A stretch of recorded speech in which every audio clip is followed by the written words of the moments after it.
여러분은 집이 두 채 있으면 노후가 편할 거라고 생각하십니까? 많은 분들이 그렇게 믿고 계십니다. 하지만 상담실에서 만나는 현실은 조금 다릅니다. 집은 있는데요. 마음이 하나도 안 편해요. 이런 말씀을 하시는 분들이 의외로 많습니다. 없는 것도 아니고 빚이 많은 것도 아닌데 왜 불안하실까요? 이상한 일입니다.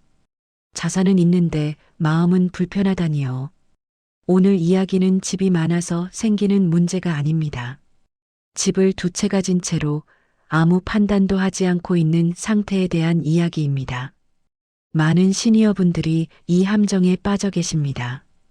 그리고 시간이 지날수록 선택의 폭은 점점 좁아지고 있습니다.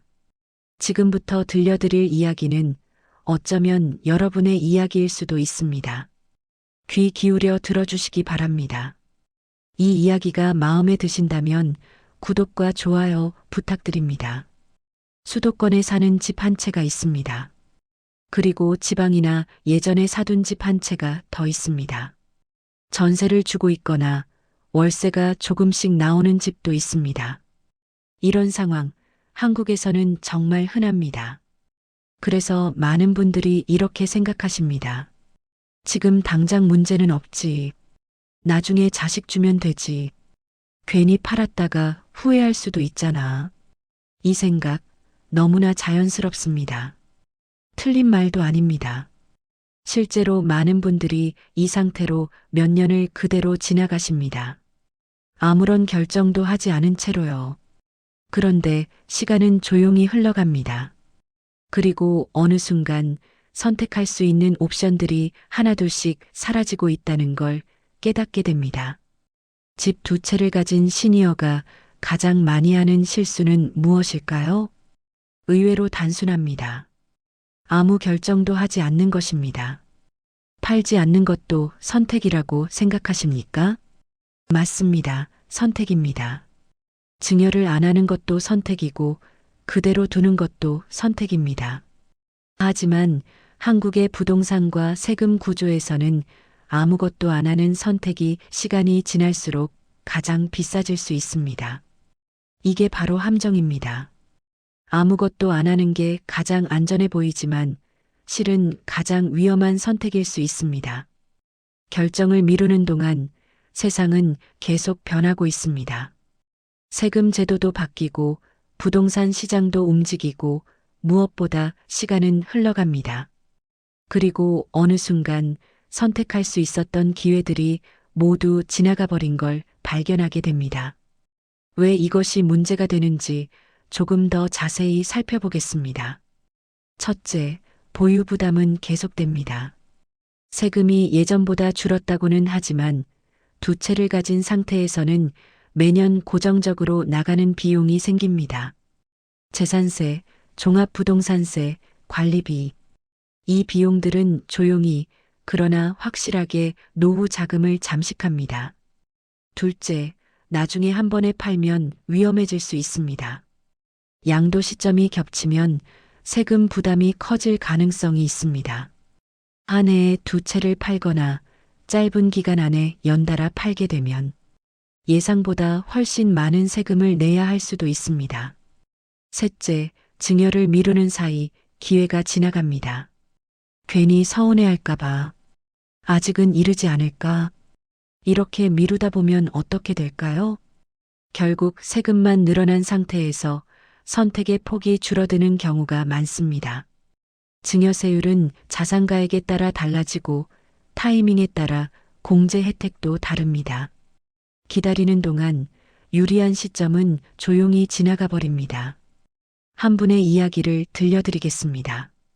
70대 부부의 이야기입니다. 이 부부에게는 집 두 채가 있었습니다. 겉으로 보면 자산이 있는 편이었습니다. 그런데 매달 생활은 빠듯했습니다. 병원비가 나가고 관리비가 나가고 세금이 겹치면 현금이 늘 부족했습니다. 전세금은 묶여 있고 월세 수입은 적었습니다.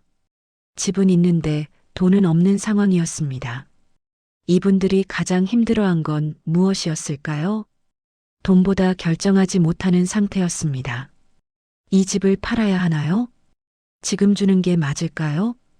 괜히 잘못 결정하면 어쩌죠? 이런 질문들이 매일 머릿속을 맴돌았습니다. 집이 자산이 아니라 계속 생각해야 하는 부담이 된 상태였습니다. 밤에 잠을 이루지 못할 때도 많았습니다. 자식들에게 물어보고 싶지만 괜히 욕심 많아 보일까봐 말도 꺼내기 어려웠습니다. 그렇게 시간은 흘렀습니다. 그리고 선택할 수 있는 시간은 점점 줄어들었습니다. 여기서 중요한 한 문장이 나옵니다. 집 두 채의 문제는 집의 숫자가 아니라 정리 기준이 없다는 점입니다. 집이 노후에서 어떤 역할을 할지 정해지지 않으면 그 집은 자산이 아니라 불안이 됩니다. 생각해 보십시오. 이 집은 지금 무엇을 하고 있습니까? 나의 노후를 실질적으로 도와주고 있습니까? 아니면 그냥 거기 있습니까? 많은 분들이 집을 가지고만 계십니다. 하지만 집을 활용하고 계시지는 않습니다. 집은 도구입니다. 노후를 편안하게 만들어주는 도구여야 합니다. 그런데 그 도구가 오히려 불안을 만들어내고 있다면 무언가 잘못된 것입니다. 그렇다면 시니어분들이 점검해야 할 현실적인 기준은 무엇일까요? 첫째, 사는 집과 자산집을 구분해 보시기 바랍니다. 마음의 집과 돈의 집은 같은 기준으로 볼 수 없습니다. 어떤 집에서 살고 싶으십니까? 어떤 집으로 돈을 만들고 싶으십니까? 이 둘은 다른 질문입니다. 둘째, 현금 흐름을 솔직하게 보시기 바랍니다. 이 집이 나에게 매달 도움을 주고 있습니까? 아니면 계속 가져가고 있습니까?